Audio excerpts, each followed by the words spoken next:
हजारों लोग कहते हैं आप सपने में आए तो महाराज जी। हमारे प्रभु जाते हैं, हमारे प्रभु जाते हैं। हमको तो स्वप्न में भी समय नहीं है प्रभु के सिवा किसी और को सोचें। जैसे हम यहां से हटे तो एक डिलीट मारा, सब खत्म। बस केवल हमारा जो चिंतन वही चल रहा है।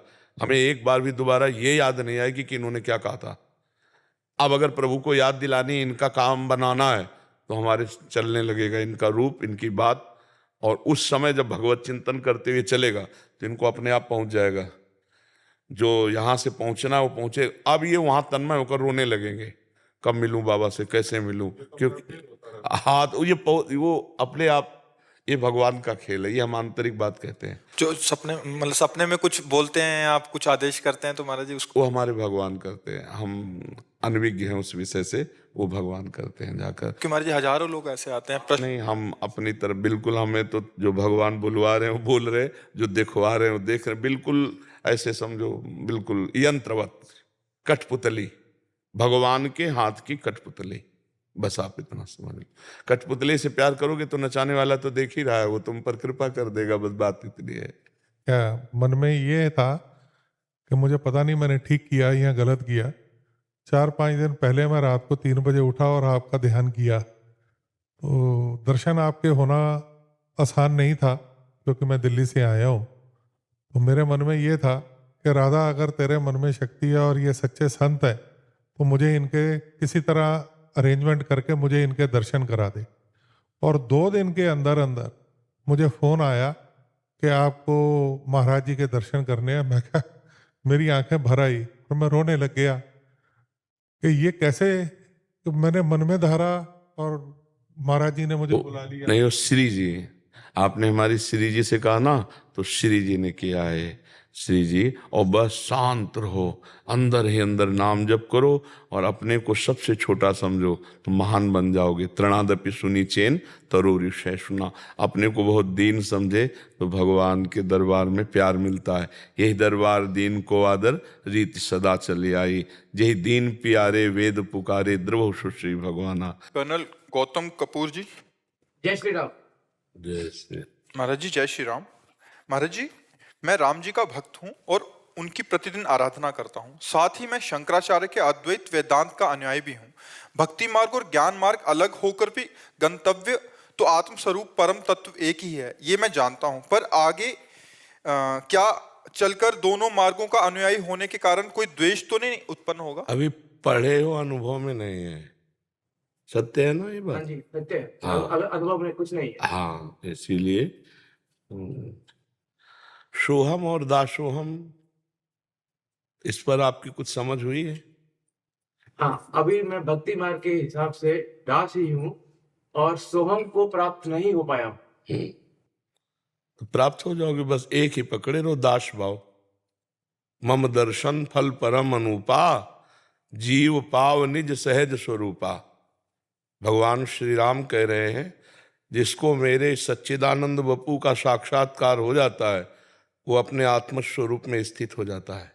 मम दर्शन फल परम अनुपा, जीव पाव निज सहज स्वरूपा। और भगवान शंकराचार्य जी कहते हैं, स्वरूपानुसंधान भक्ति रेव गरीयसी। आत्मबोध के लिए भक्ति श्रेष्ठ है। इसमें भगवान का कृपा प्रसाद और बचाव पक्ष रहता है। और शुद्ध ज्ञान मार्ग में चलने में आप भ्रष्ट हो जाओ, कोई आपको बचाने वाला नहीं। और गिरते हुए देर नहीं लगती। ज्ञान के पंथ कृपान के धारा, और परत खगेश लगे नहीं बारा। जो निर्विघ्न पंथ निर्भाई, सो कैवल्य परम पद लाई। और कौन सा ऐसा ज्ञान है जो भक्त के हृदय में प्रकाशित नहीं होता? कौन सा ऐसा भक्त है जो ज्ञानी नहीं है, जो प्रेमी नहीं है? लेकिन ज्ञानी प्रेमी नहीं होता। इस रूप में भगवान की दास्ता में उसको प्रेम नहीं, क्योंकि अगर वो द्वैत स्वीकार करता है तो उसका ज्ञान ही सिद्ध नहीं होगा।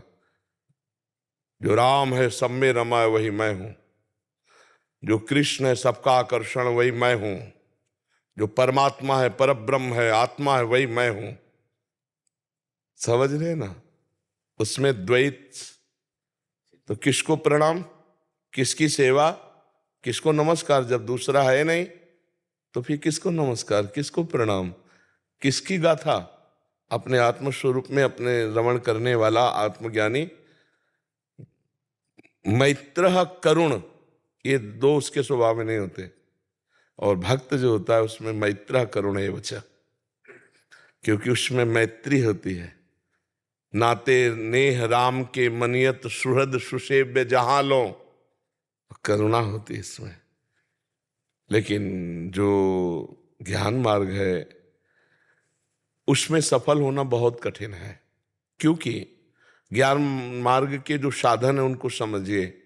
पहला है विवेक, सत और असत का निर्णय करने वाला विवेक।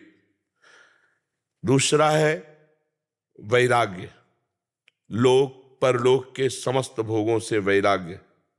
तीसरा है सठ संपत्ति, शम इंद्रियों का विजयी, दम मन को खींचकर विषयों से हटाकर स्वरूप में स्थित करने के लिए बिल्कुल अचंचल निर्विकार, दम मन का दमन कर देना। तितिक्षा, घोर सहनशील, सर्दी गर्मी बरसात मान अपमान किसी भी द्वंद्व में तनिक भी विचलित ना होना। समाधान, लक्ष्य में बिल्कुल स्थित। और मुमुक्षुता, ऐसी श्रद्धा प्रबल की जो शास्त्र संत कह रहे हैं यथाक्षर। और मुमुक्षुता, अब बस जिया नहीं जा रहा, मुझे ब्रह्मबोध चाहिए। ये जब साधन चतुष्टय सठ संपत्ति के साथ होते हैं तब ज्ञान मार्ग का साधक होता है। और फिर समस्त इंद्रियों में देवता आकर के बैठते हैं जो हैं।